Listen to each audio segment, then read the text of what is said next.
Hello, my dear friends. They washed their private parts with hibiscus flowers and pomegranate leaves, scraped their entire bodies with bronze knives, and perfumed their toenails before bed. Ancient Egyptian royal women considered hygiene a ritual far beyond the imagination of modern men. Their days revolved around scent, touch, and privacy, all done behind curtains and carved stone doors. Trained servants were not allowed to look. Disposable linen was burned. Nothing was random, and everything smelled of power. Tonight, you will step gently into a world where cleanliness is not a habit but a royal duty, a sacred law. So before you get comfortable, take a moment to like the video and subscribe, but only if you really like what I do here. Now, dim the lights, maybe turn on a fan for that soothing background, and let's embark on this journey together tonight.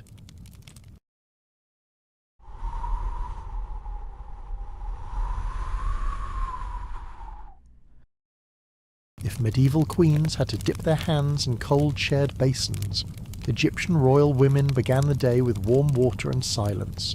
There were no bells, no loud instructions, and certainly no rush. The moment the sky started to lighten, two servants entered the sleeping chamber carrying polished ceramic bowls filled with water infused with lotus. They strolled, barefoot, across the cool stone floor so the sound wouldn't disturb the person still lying in bed. This wasn't just the beginning of a new day. It was a fixed part of a routine that hadn't changed for years. The woman sat upright in bed without saying a word. She didn't need to ask for anything. Everything had already been prepared. A towel made of fine linen had been soaked in jasmine oil overnight. It was gently lifted and used to wipe her hands, one finger at a time, starting from the tips, moving down to the palm, and ending at the wrist. The towel was then folded in a specific way so that a clean surface touched each section of skin. When finished, a second towel was used to absorb any leftover moisture. It was soft and warm, just like the hands that wiped with it. No one in that room questioned why it had to be done this way. That was the difference between habit and hierarchy. There was a cloth just for the left hand and another for the right. A mistake in order or handling wasn't just clumsy. It was disrespectful. These towels were washed separately, dried in the sun, and folded in threes before being placed in the storage chest the night before. The jasmine oil was measured drop by drop, never too strong, never wasted. Even the bowls had rules. They were not reused in another room. Once the washing was done, the water was carried out and poured into a bed of pomegranate shrubs near the eastern garden. The hands were only the first part. Next came the arms, then a quick inspection of the elbows for any signs of dryness. If needed, a drop of oil was dabbed in place. Nothing excessive, just enough to avoid roughness. This wasn't a treatment, it was maintenance, and it was expected to be done every single day. By the time the hands and arms were finished, the morning light had changed slightly. Thin beams of sunlight passed through carved lattice windows. They didn't bring heat yet, just enough light to give the room a soft glow. The air still held the coolness of night. The room remained quiet. No one spoke unless spoken to. The royal woman didn't need to give instructions. Everyone already knew what came next. A new robe was brought out from a stone chest. It was freshly pressed, folded tightly, and laid across the servant's forearms. She held it using a separate cloth, so no skin would touch it before it reached the queen's shoulders. The old robe was taken away, folded immediately, and sent to be cleaned. Nothing was left lying around, not even for a second. Then came the hair. A different servant stepped behind her with a comb carved from ivory. The comb had belonged to her mother, and her mother before that. It wasn't decorative. It had one job: to move slowly through the hair without causing pain. The comb was dipped in a light oil made from crushed lotus and sandalwood. Just a drop or two, spread along the teeth with a clean fingertip. Then the brushing began. Long, slow strokes, starting from the ends and moving up. Never rushed, never tugged. Compared to today's 10-minute routines and dry shampoo, this felt like preparing for a ceremony, not just a new day. She didn't speak. She didn't need to look in a mirror. Her eyes remained half closed. The movements of the servant's hands were so familiar she could tell which maid was brushing her, just by how steady the strokes felt. Some days, the brushing took 10 minutes. Other days, longer. It depended on how the hair had been wrapped the night before and whether the weather had made it frizzy. But regardless of the condition, it was done the same way. Her shoulders remained still, her neck never tensed. This was part of the process. A daily hour spent not just on looking clean, but on feeling calm. The brushing helped her wake up, but not with noise, with repetition, with scent, with fingers that had been trained not to move too quickly. There was no room for rushing, no tolerance for hesitation. The hair was not styled yet. That would come later. For now, it was enough to be brushed, oiled, and rewrapped in a light linen scarf to hold its shape. The scarf had been pressed flat the night before and folded into a narrow triangle.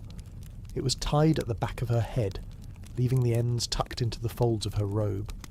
Once her hair was secure and her hands were dry, the servant brought forward a small clay dish with a few drops of myrrh oil. This was dabbed gently onto her wrists and behind her ears. No strong scent, just enough to be noticed when someone stood very close. I always find it surprising how quiet power can be. In that room, no one shouted, and yet everyone moved exactly as expected. At this point, the morning cleansing was complete. The bowls were removed, the towels were taken to be washed in a different section of the palace. The robe was checked one final time for wrinkles. Nothing was out of place. No object had been touched twice. The entire routine had taken less than an hour, but it had set the tone for everything that followed. There was no breakfast yet, no conversation, no official duties, just a body that had been made ready to face the day without needing to ask for anything. That was the mark of control, of routine, and of royal status. Today, some people get ready by scrolling through their phones. In ancient Egypt, someone else combed your hair while you kept your eyes half shut. Next, we'll follow her into the bath chamber, where a carved stone tub filled with oils, herbs, and flower water awaits in near-perfect silence. After the morning cleaning in her chamber, the royal woman did not go straight to her duties. Instead, she stepped into a different space, one intended for the complete cleansing of the body. It wasn't a public bathhouse or a communal washing room. It was a quiet, stone-walled chamber built deep within the palace, designed to stay cool during the heat of the day. Inside stood a shallow bath carved entirely from white limestone, smooth to the touch and slightly cool even in warm weather. The rim of the tub was wide enough to sit on, and the base was slightly sloped so that water drained slowly to one end. Along the outer walls of the tub were carvings of the goddess Isis. Her wings were outstretched, her face calm. These weren't decorations for beauty. They were meant to protect the bather and remind her that purification had a spiritual purpose. The bath itself was more than just a way to remove sweat or dust. It was part of what made her worthy of her role. Servants had started preparing the water before sunrise. It was not drawn from a well, but collected from ceramic vessels filled the night before and left to settle. Once poured into the bath, it was warmed with heated stones, not boiling, just warm enough to steam gently when touched. Into this water, the servants mixed a blend of ingredients: a few drops of lotus oil, a spoonful of honey, crushed mint leaves, thin slices of dried papyrus root. The scent was strong but not overwhelming. Lotus was the main note, sweet, floral, and slightly earthy. The honey thickened the water slightly, making it feel heavier against the skin. The mint gave it a sharp edge that cleared the air. The mixture was stirred with a wooden paddle until the oil floated in small swirls across the surface. The woman stepped into the bath slowly, holding onto a polished stone ledge that had been placed just for this purpose. She did not rush. She sat carefully, adjusting herself until the water came just below her shoulders.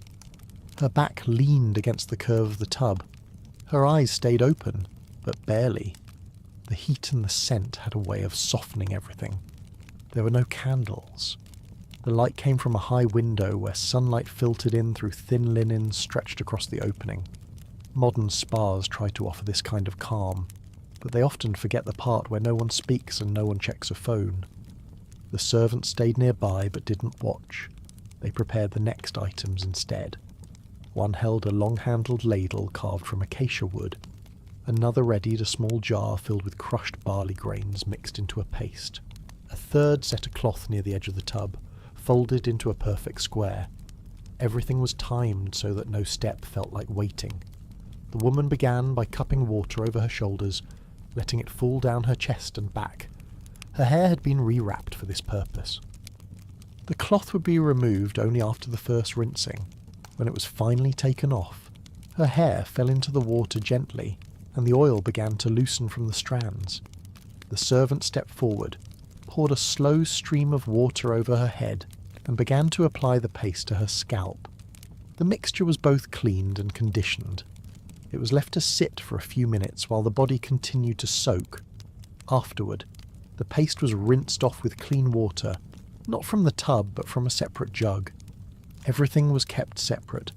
Nothing touched the body more than once. Clean water followed clean hands. Dirty water was never reused. When the rinsing was finished, the woman rose slowly, and a soft cloth was draped over her shoulders. It absorbed the water without dragging against the skin. I sometimes wonder if anyone today would have the patience to sit in a bath that was prepared for hours, just to be used for 20 minutes. Once dry, the next stage began. Oil was applied from head to toe, not poured, but dabbed. A small ceramic dish held a blend of oils, sesame for strength, moringa for softness, a hint of cedar for scent.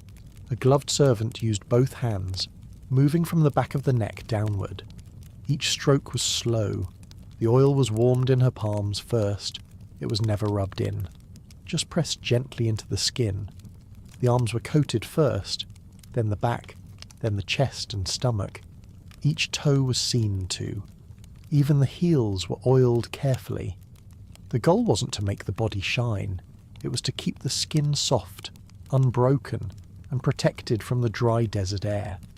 The soles of the feet got a bit more attention, as they bore the weight of walking even inside palace walls.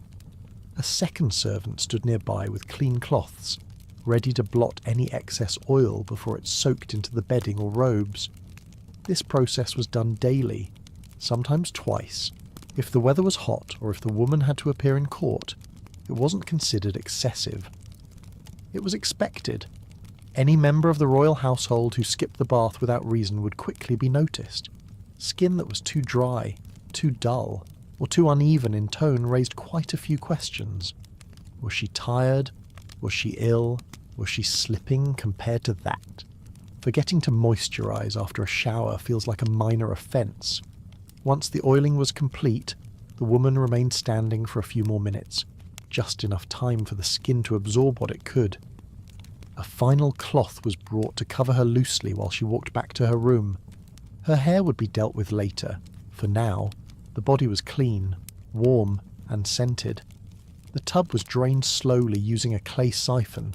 The used water was not poured out carelessly.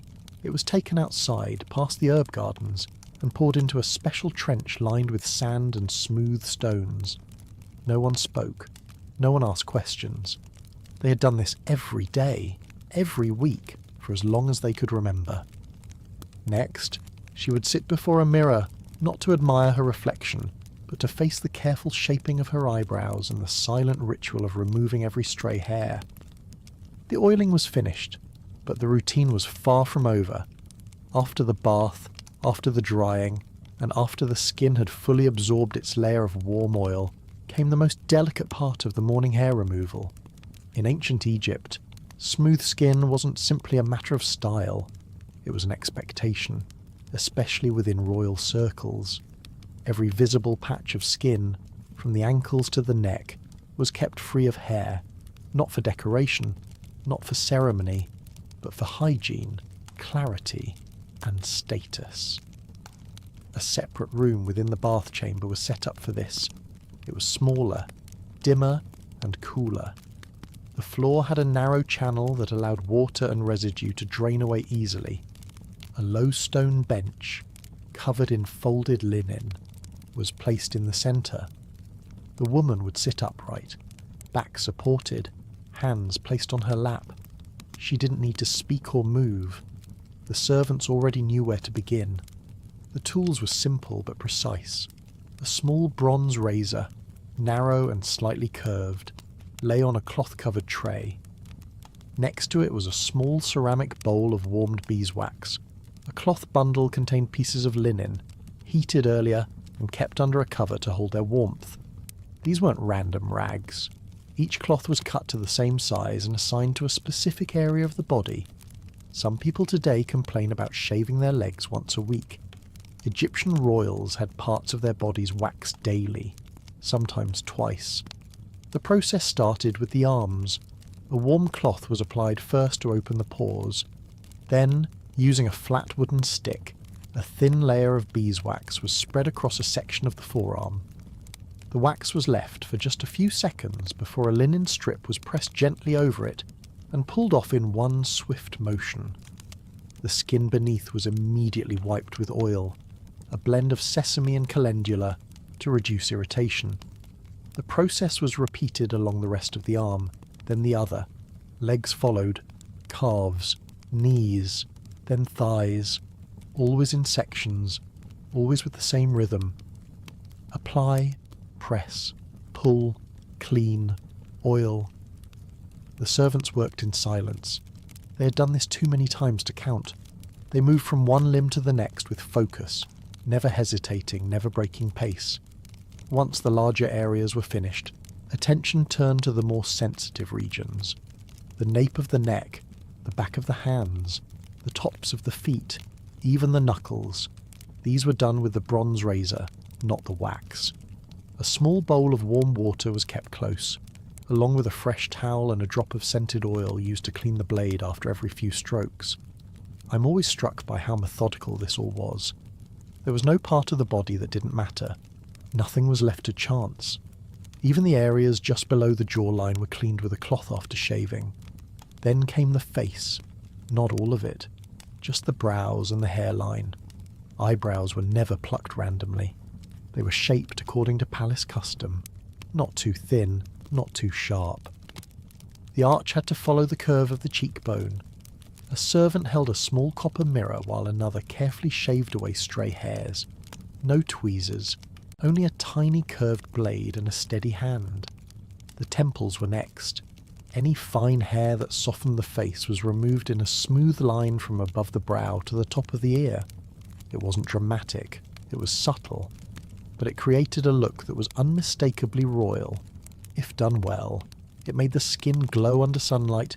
If done poorly, it showed right away in court. Each time a section was finished, a thin veil of oil was applied to protect the skin.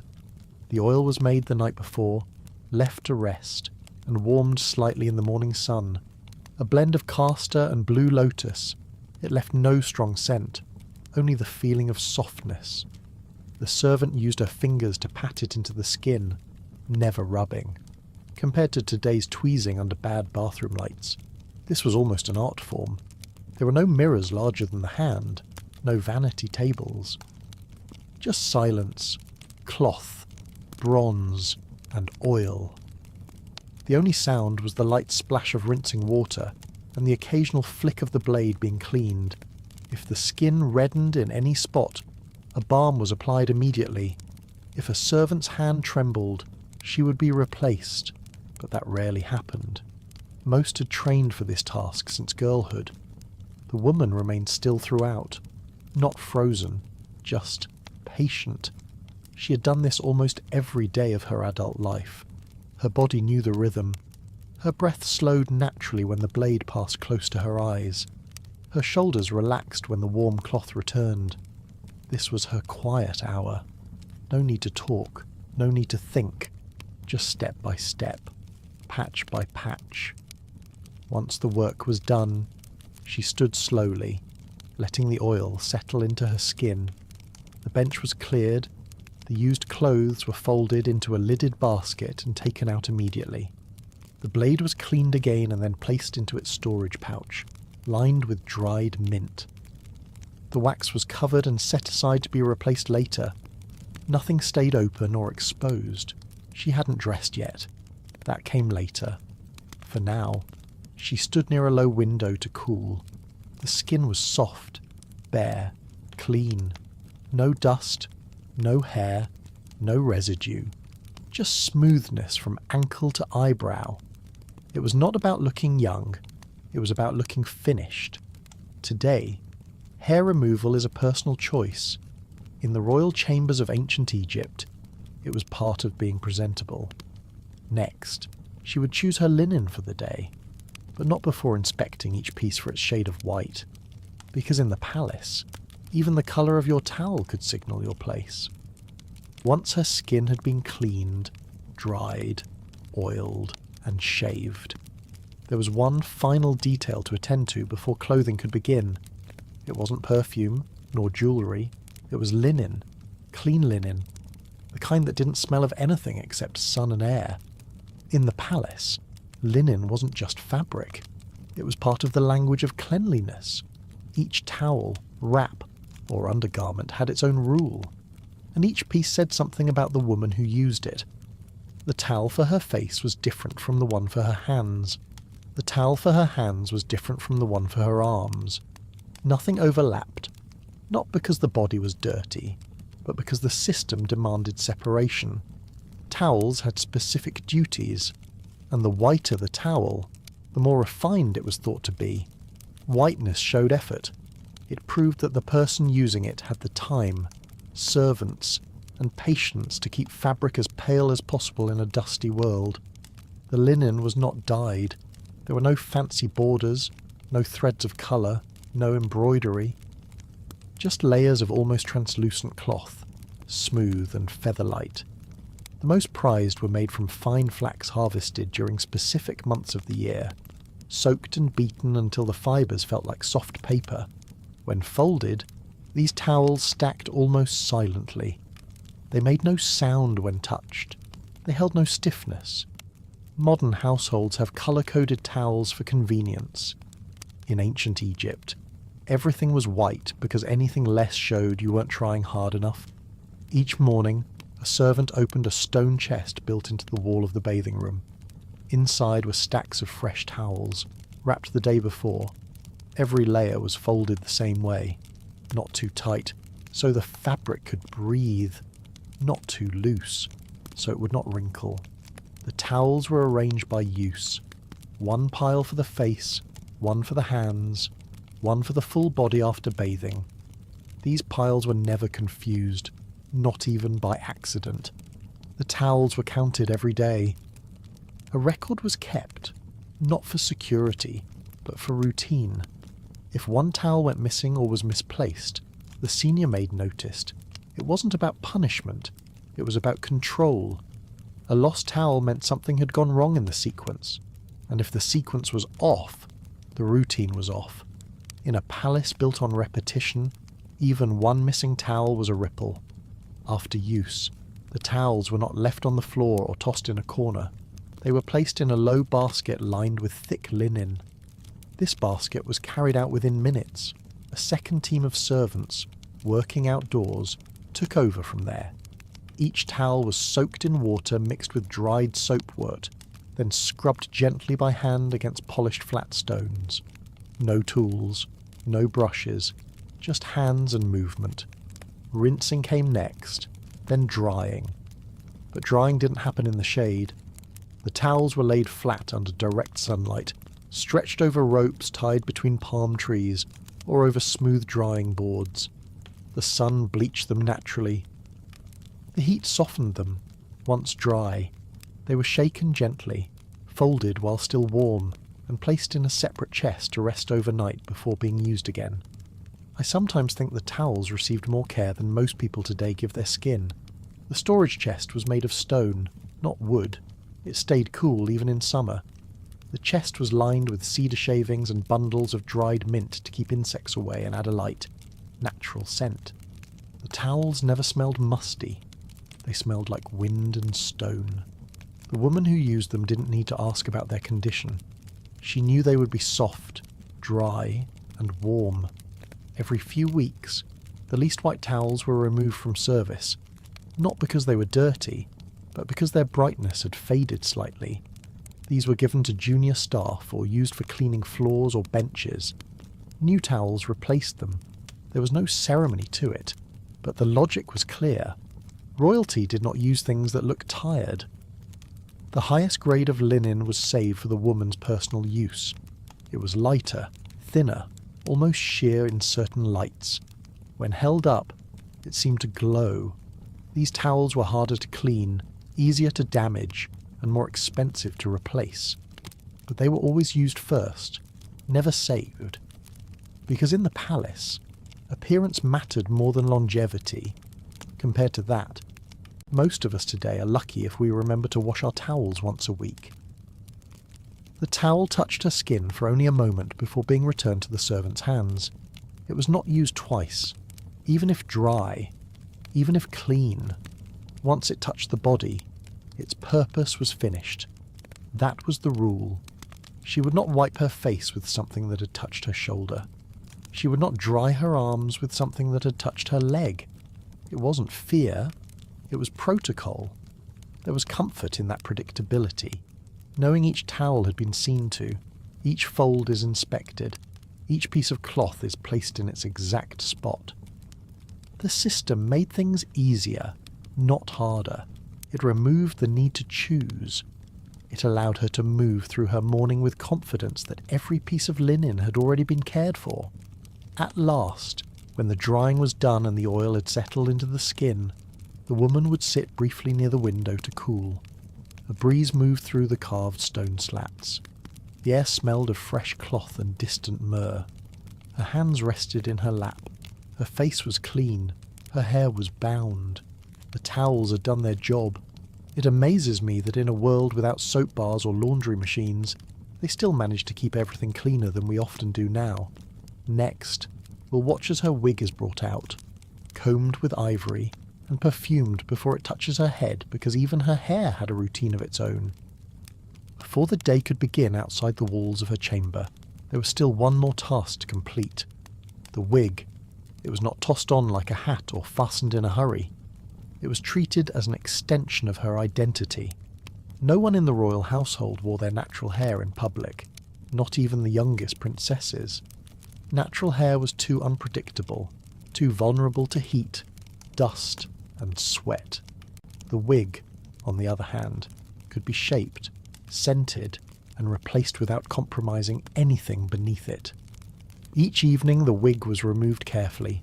A servant stood behind her, fingers gloved in linen, and slowly lifted the edges from the scalp. The inner cap was made from soft, woven flax, shaped to match the curve of her head. Once removed, it was placed on a carved wooden stand with a rounded top to hold its form. The stand sat on a low table near the back of the chamber, shaded from sun and wind. Before being put away for the night, the wig had to be cleaned, not with water. Water was never used on royal wigs. Instead, a dry powder was applied, made from ground sandalwood mixed with crushed rose petals and a touch of myrrh. This powder absorbed oils and freshened the strands. The scent was subtle but steady. It reminded anyone who walked past that this was not hair, but something curated. The powder was sprinkled lightly over the wig and brushed through using a wide-toothed comb carved from ivory. The ivory was old. Most of these combs were passed down within the household. The one used on her wig had floral patterns carved into the handle and teeth so smooth they could glide through tightly woven strands without pulling. Modern detangling sprays have nothing on a well-balanced ivory comb and a handful of perfumed powder. The brushing took time, at least 15 minutes, sometimes longer. The servant used long, steady strokes, lifting sections of the wig and shaking out excess powder as she went. She held the base with one hand to avoid tugging at the cap. Every strand was meant to fall in its proper place. Any stray fibres were clipped away, tied with thread, and stored separately in a small clay jar. Nothing was thrown out carelessly. Even shed hair had its use in repairs or ritual. The cleaned wig was then covered with a thin linen wrap to keep dust off overnight.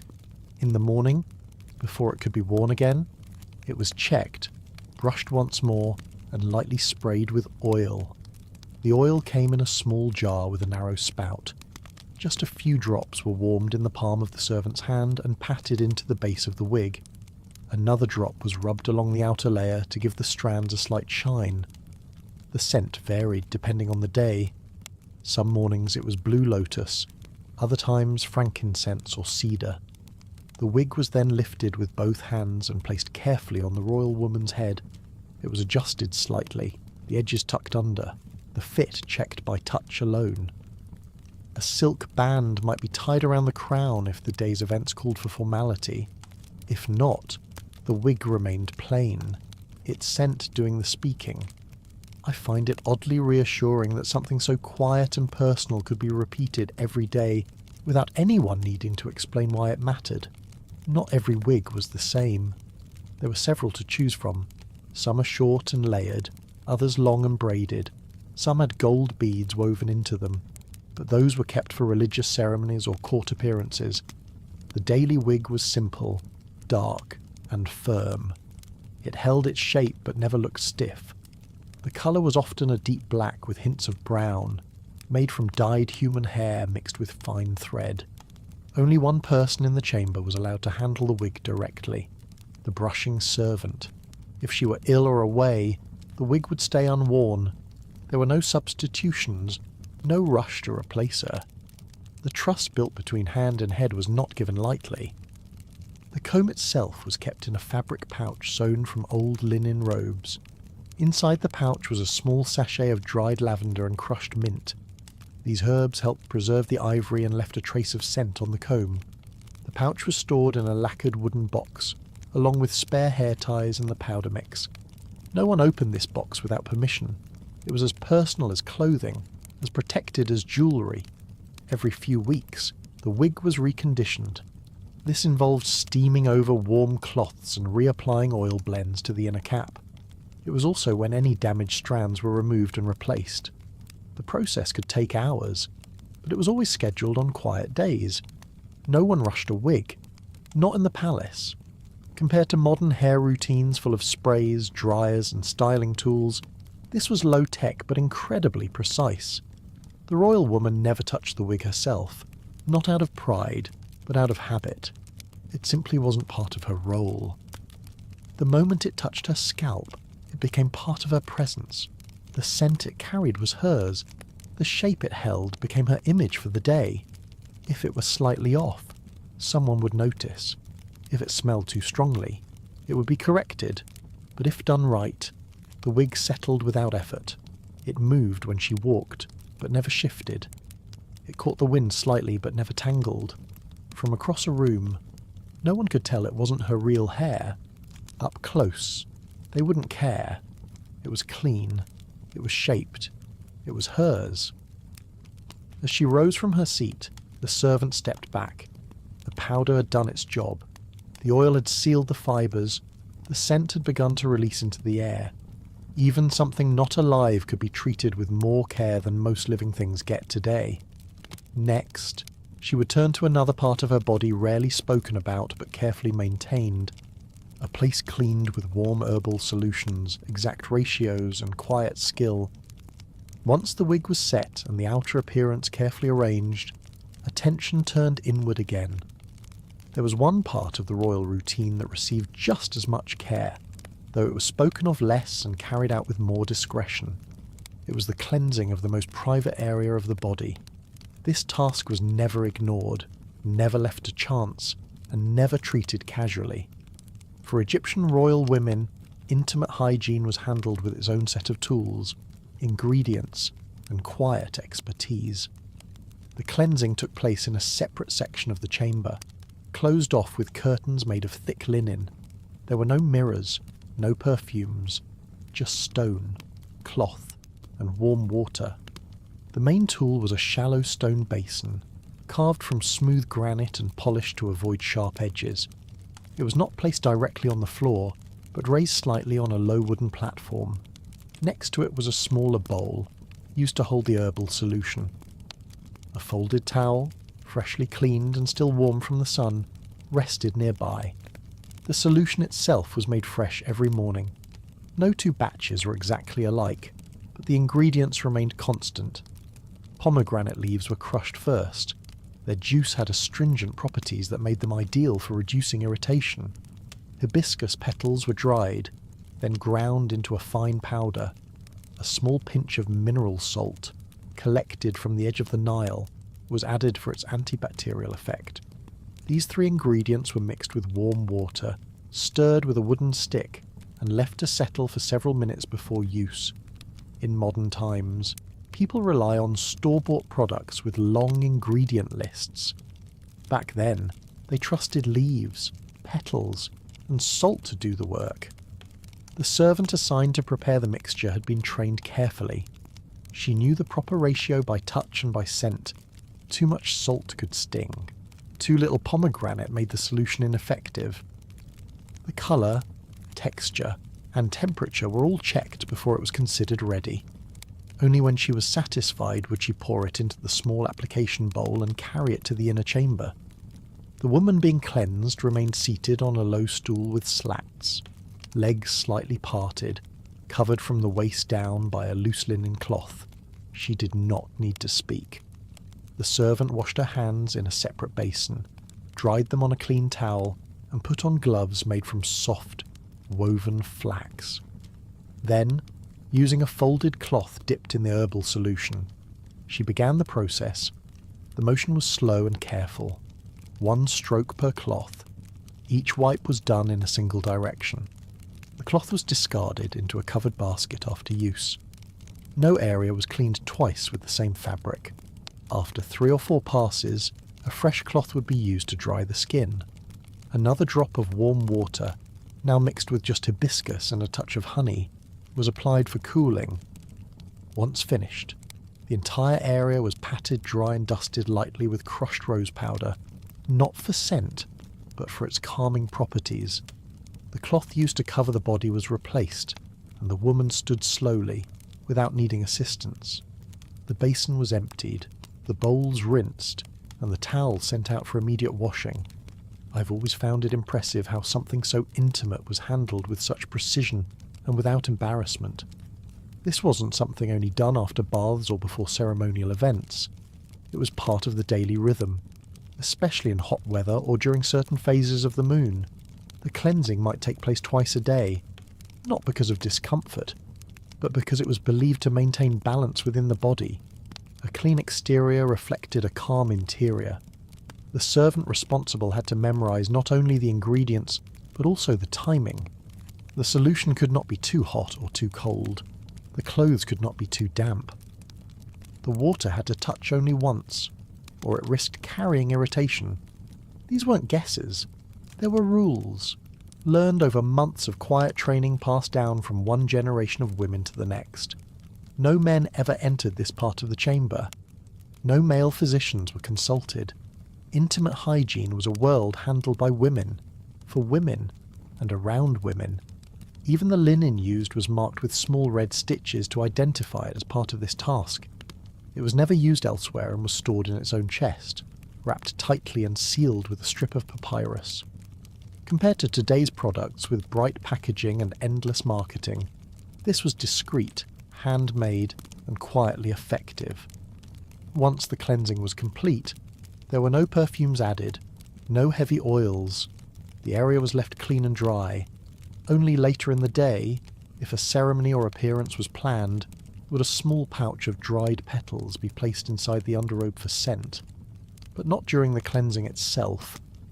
Scent was always the final step, never the first. Some mixtures were passed down like recipes. A certain grandmother might have used fig sap, an aunt might have preferred tamarind. But within the palace, consistency was valued over personal tradition. That was why every servant assigned to this task had to be trained the same way, using the same method for the same woman, day after day. There were no shortcuts, no skipped steps. If the servant was ill, the task would be postponed. No replacement was called. It was not simply a cleaning, it was a ritual of care, a quiet proof that even parts of the body not seen by others deserved the same respect and attention, and it was not done in shame. There was no hesitation in the hands of the servant, no awkwardness in the posture of the woman being cleaned. This was their reality, as matter-of-fact as brushing hair or tying a robe. In a time when people feared spirits more than germs, it's fascinating that they still treated hygiene like a sacred discipline. Next, we'll look at the one time of the month that changed everything about routine, when fabric was stitched by hand, labelled with care, and hidden where no one but a trusted few could find it. The daily routine in the palace followed a careful rhythm, but there were certain times when that rhythm adjusted. During the days of menstruation, the usual flow of bathing, oiling, and dressing didn't stop, but it changed slightly. The royal woman's privacy was doubled. Her comfort became a higher priority, and every item she touched, wore, or used during that time was kept separate from the rest. There were no commercial pads or disposables. Everything was handmade. The sanitary cloths were sewn from layers of the softest linen, folded together into thick rectangular strips, then stitched tightly along the edges. Each strip had fabric ties at both ends, used to secure it around a simple underbelt made of woven flax. The belt sat low on the hips and could be tightened or loosened depending on movement. There were no buttons, no hooks, only cloth against cloth. These clothes weren't assigned randomly. Each one had a small symbol stitched in one corner. A bird, a star, a flower, or sometimes just a curved line. These marks served one purpose: identification. That way, the ones used by one woman were never confused with another's. It wasn't just a matter of cleanliness, it was a sign of respect. Everyone had their own set. Today, products come in different colours and wrappers. In ancient Egypt, a stitched star told you which cloth belonged to you. The clothes were stored in a separate wooden chest lined with papyrus and dried herbs. The lid fit tightly, and the inside smelled faintly of mint and cedar. Nothing was left open to the air. The clothes were folded in stacks of 10, each stack wrapped in a square of plain linen and secured with a simple cord. Every week, the stacks were checked, counted, and replaced as needed. Any that showed signs of wear were retired without ceremony. When in use, the cloth was positioned, tied, and checked for comfort. It had to sit snugly without slipping. During the day, if needed, it was replaced every few hours. The used ones were not left anywhere visible. They were placed directly into a clay jar with a fitted lid. This jar was kept in a niche in the bathing area, shaded and out of sight. Once the day ended, the contents of the jar were taken out carefully and washed separately. The washing process followed its own rules. These clothes were never mixed with other laundry. Not towels, not robes, not even undergarments. They were scrubbed by hand using a mixture of warm water and powdered soapwood. Then they were rinsed 3 times in separate basins. After that, they were laid out to dry in a hidden part of the palace courtyard, behind a high stone wall where no visitors passed and no other laundry was ever hung. I find it oddly dignified that even menstrual cloths had a place, a method, and a silence of their own. Once dry, the clothes were inspected. Any thread out of place was trimmed. If the ties began to fray, they were restitched immediately. No part was allowed to look worn or neglected. The clothes were then folded and returned to the personal chest, ready for next time. Everything moved without fuss. No announcements, no embarrassment. Just a quiet task, done by people who had done it many times before. The royal woman didn't handle these clothes herself. She didn't need to, but she did know where they were stored, how they were cleaned, and who was responsible. That knowledge mattered. If the wrong cloth was used, or if the drying was done too close to other items, it was noted, not scolded, just corrected. There was also a small record kept by the supervising maid. A simple chart on papyrus marked the days of each woman's cycle. This wasn't shared outside the room, it wasn't discussed in the open, but it helped with planning. Baths were adjusted, Outfits were chosen with comfort in mind. Long ceremonies were avoided when possible. And when it was not possible, the woman simply dressed carefully and walked a little slower. The belt used to hold the clothes was washed just as carefully. After each use, it was wiped clean with vinegar and then dried in the sun. It had no decoration. No one ever saw it. But it was treated like everything else with attention. Compared to today's options of pads, tampons, and apps, this was a quiet system made of thread, herbs, and routine. These days were not seen as shameful or unclean, but they did require more care. The body needed gentler handling. The oil used after bathing was switched to a softer blend. The wig might be left off. A thinner robe might be chosen. No perfumes were added. Nothing strong touched the skin. Food was also adjusted. Herbal teas replaced spiced wine. Cooling fruits were brought to the chamber. Foot soaks were offered before bed. A bit of honey was stirred into warm water to ease cramps. It wasn't spoken of as treatment, just kindness. No one mentioned the blood directly. It was referred to only in terms of timing. The phrase used was the quiet days. Everyone knew what it meant. Nothing had to be said. The clothes, the belt, the jar, the schedule. They said enough. And when the days passed, the clothes were cleaned one final time and placed back into their box. The belt was wrapped and stored. The jar was scrubbed and left empty. The woman resumed her normal pace, and the servants, as always, prepared for the next time without a word. Even in the most private parts of life, ancient Egyptian women were given tools that worked, routines that lasted, and space to be themselves. Next, we'll follow the first taste of morning as it reaches the mouth. Not with sweet fruit, but with a strange grey powder made from eggshell ash and tree roots. Before any words were spoken, before breakfast or morning visits, the mouth had to be cleaned. This was not a matter of luxury or scent. It was part of the expectation. No member of the royal household began their day with stale breath or dry tongue. It wasn't allowed. Not in the presence of servants, not during offerings, and especially not when facing scribes or advisors. Cleanliness in the mouth mattered just as much as cleanliness on the skin. The process started with a jar. Not a large one, and not heavy.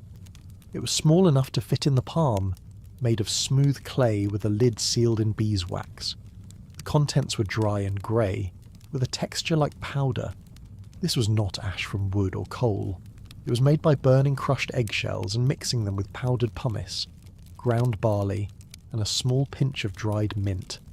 The result was slightly gritty, lightly scented, and meant to remove build-up without harming the enamel. The woman did not use her finger or a brush. A thin wooden stick, smoothed at one end, served as her tool. The end was dipped into the powder, just enough to collect a pinch. Then, slowly and with even pressure, the stick was rubbed along the front of the teeth, then the back, then each side. No foam, no sweet flavour, just the sensation of powder and wood moving over bone.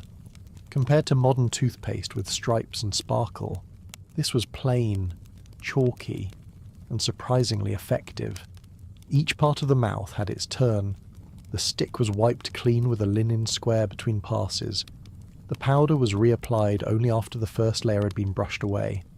The goal was not freshness, but removal. Food from the night before. Oils from the mouth's own working. Even sleep left a taste that had to be cleared. Once the brushing was done, a second jar was opened. This one held clear water infused with fresh mint and dried marjoram. It had steeped overnight and was poured into a small cup before use. The woman took a sip, swirled it through her mouth, then spit it into a covered bowl made of alabaster. This bowl was lined with linen and emptied after every use. It was never left uncovered, not even for a moment. After rinsing, a final step remained. From a tray nearby, the servant offered a bundle of small sticks, tied together with flax string. Each stick was about the length of a finger and had been softened by soaking in warm water. The woman selected one and began to chew gently. The tip began to fray. creating soft fibres that worked between the teeth.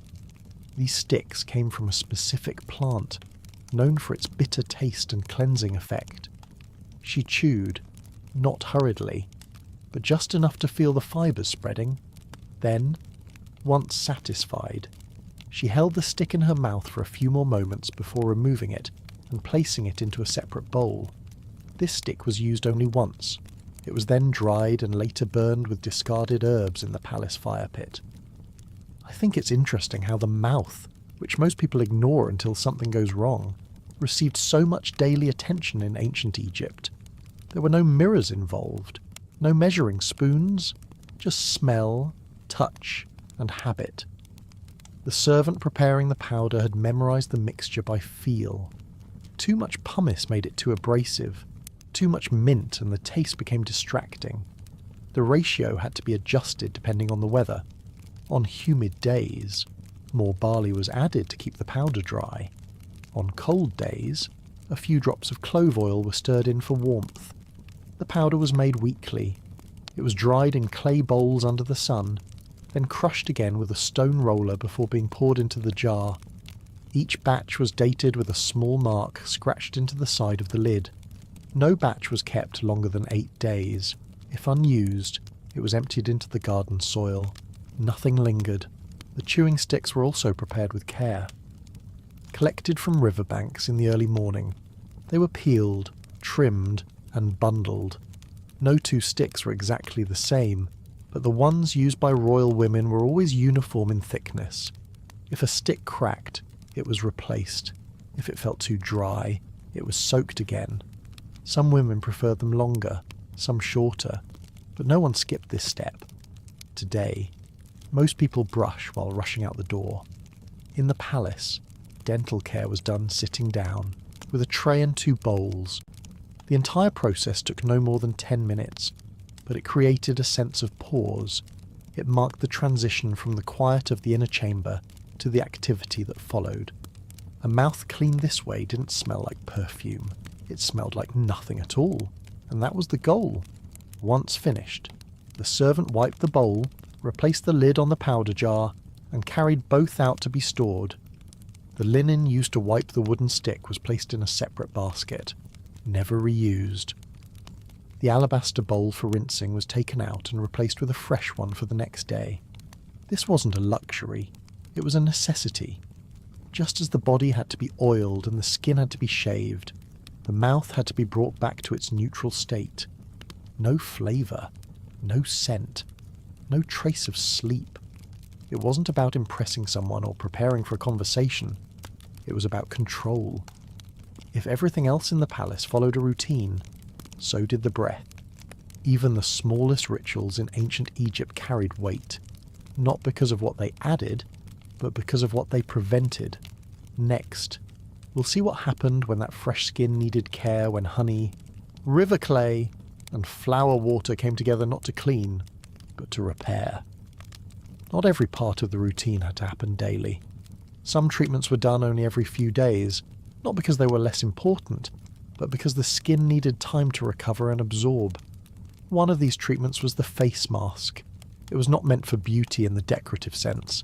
It was for balance, for calm, for keeping the skin smooth, clean, and ready for sunlight, perfume, and wig every 3rd morning, usually just after mouth cleansing and before dressing. The room was cooled and quieted again. The royal woman would lie on a low bench, head slightly elevated by a rolled cloth, arms resting at her sides. Her hair had already been tied back and covered.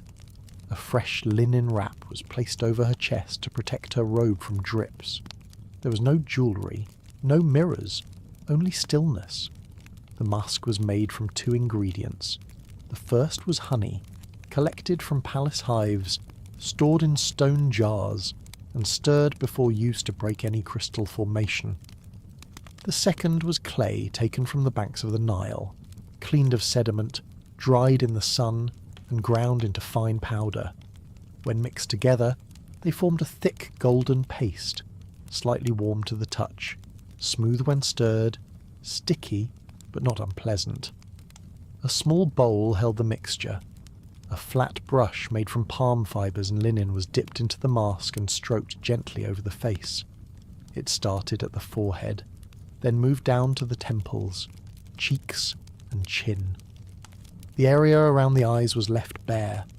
The nose and lips were brushed lightly, just enough to coat.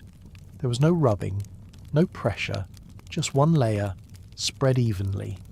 Today, people smear creams in 5 seconds and call it self-care. In the palace, one layer of clay took 15 minutes to apply. The woman's eyes stayed closed throughout. She did not speak. The room smelled faintly of honey and dried riverbank. The clay carried a scent that was hard to describe, something between stone and sun. The honey softened it, making the air feel warmer without heat. There was no need for candles or incense. The mask itself filled the room with a gentle sweetness. The mask remained on the skin for about 20 minutes. A servant sat nearby, watching the texture change. As the clay dried, it shifted colour slightly from gold to pale yellow. The edges hardened first, the cheeks took longer. When the surface began to crack near the chin, it was time to remove it. A separate bowl of cool flower water was brought forward. Inside were petals from white lotus, dried hibiscus, and a few strands of dried papyrus.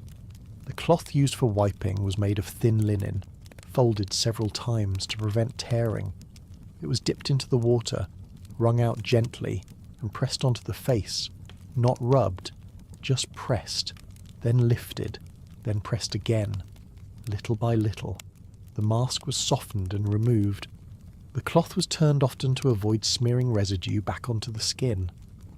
The servant worked in silence, eyes focused, hands steady. Once the face was clear of clay and honey, a final pass was done with a slightly damp cloth scented with rose oil.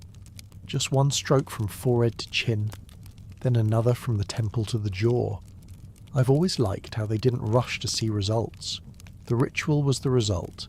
The face was then left to dry naturally for a minute before a last step was added. A small flask of scented water, made from steamed flowers and herbs, was sprayed lightly across the skin. It was not a perfume. It left no visible trace, but it calmed the skin after the clay.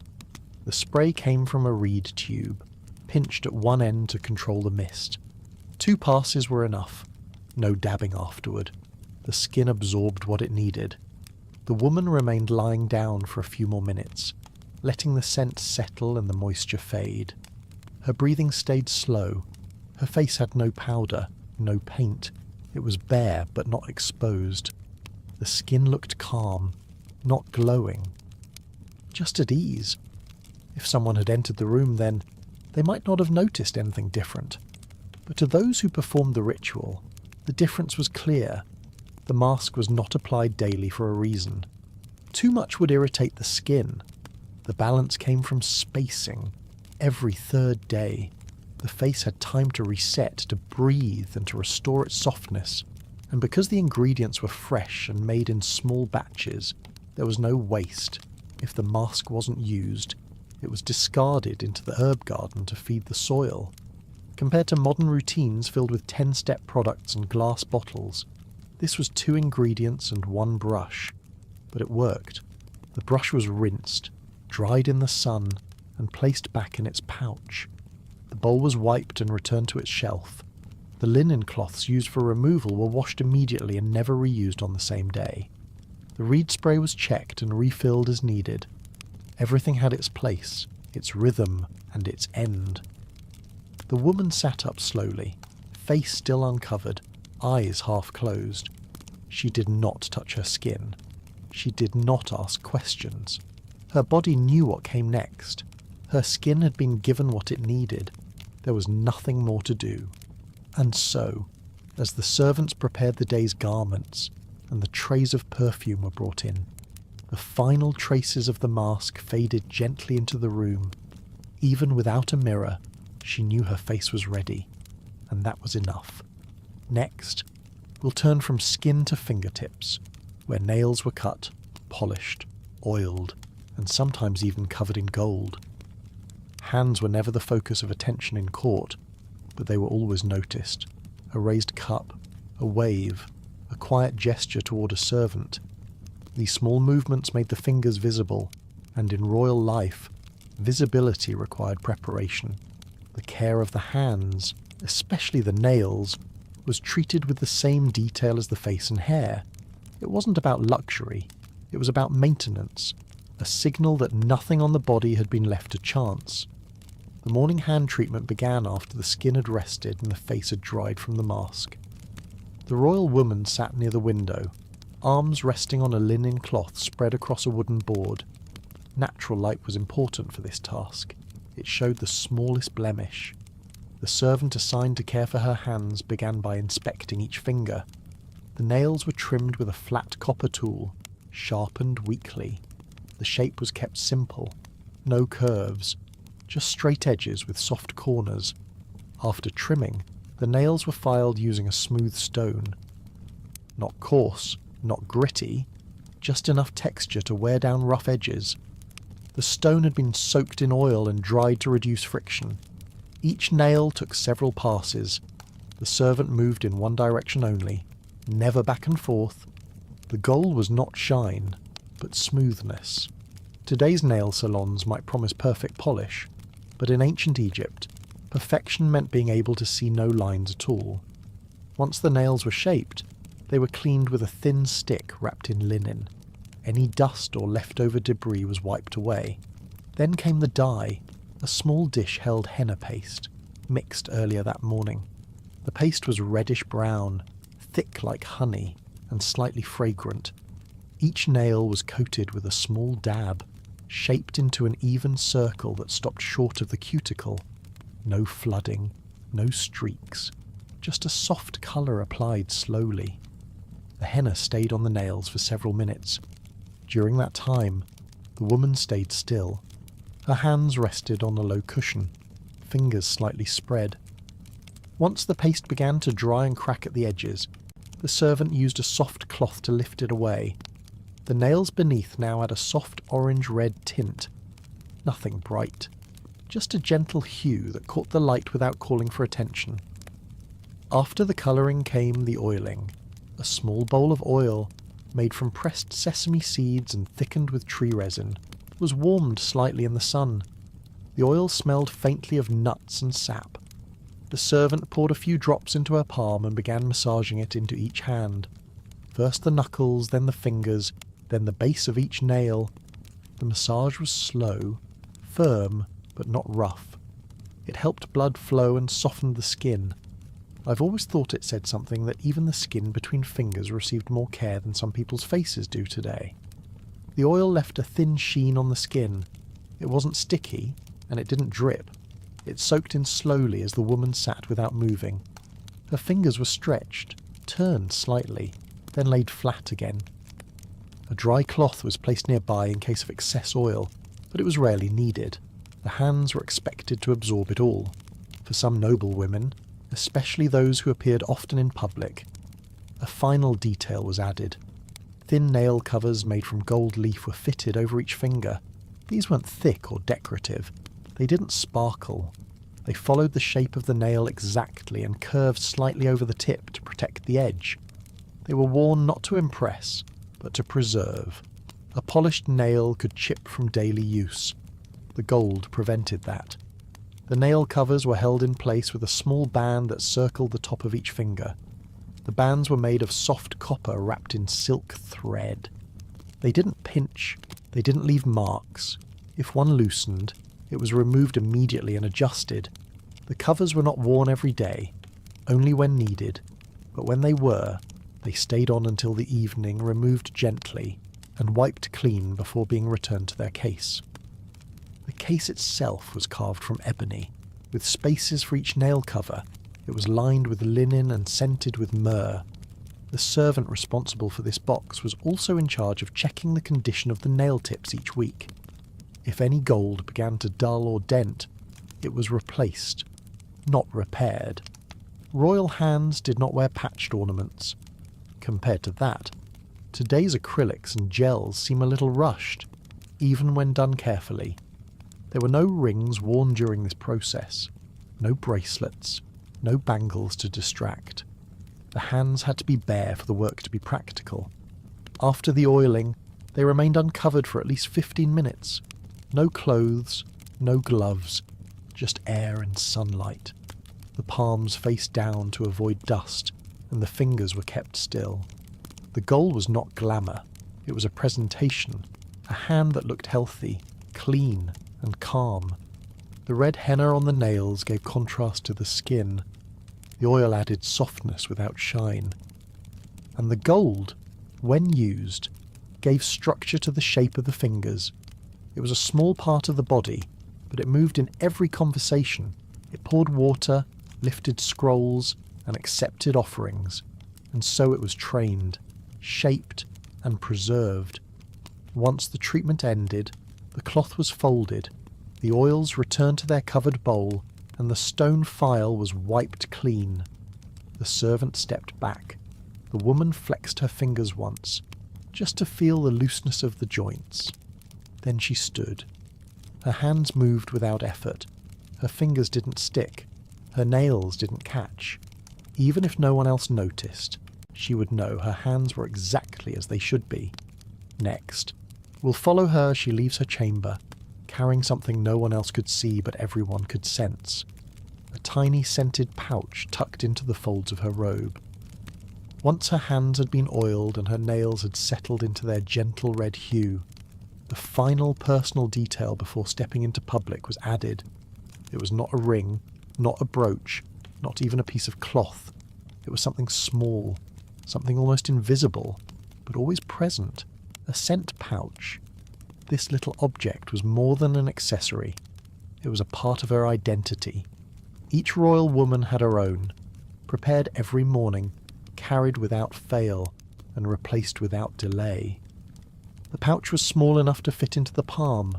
Some were made from soft lambskin, thinned until it felt like fabric.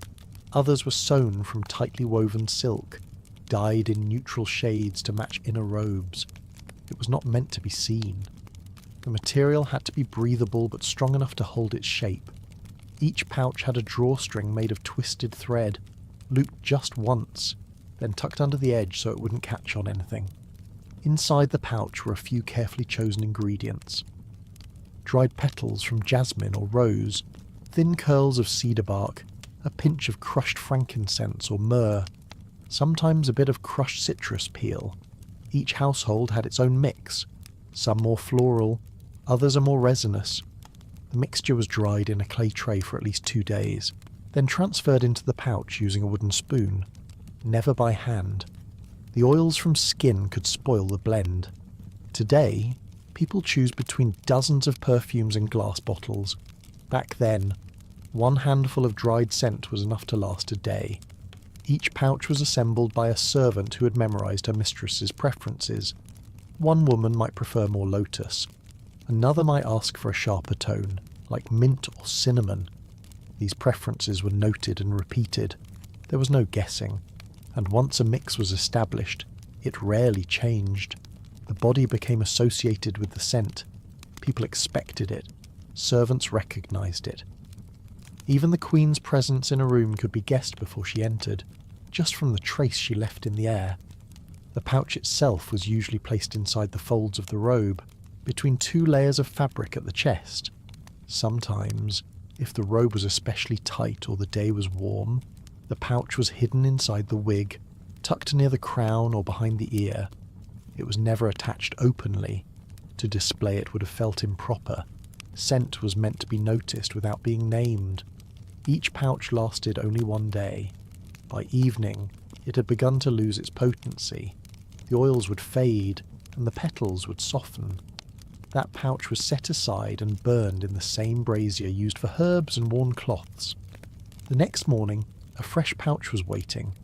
It had already been prepared the night before and dried near the edge of the window, where a light breeze could carry away any moisture. The drying mattered. A damp pouch might mould. A wet one would stain fabric. The balance had to be exact.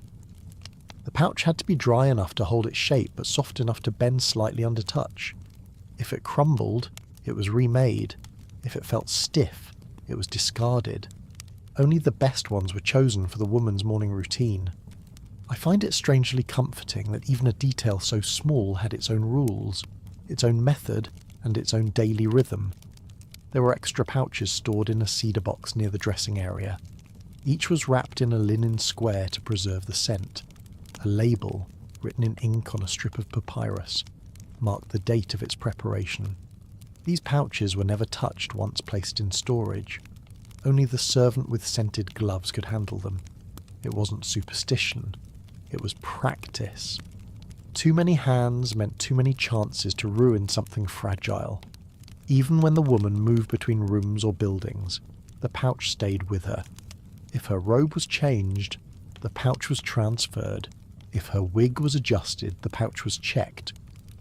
If she sat close to someone in conversation, they might not see the pouch, but they would catch the scent.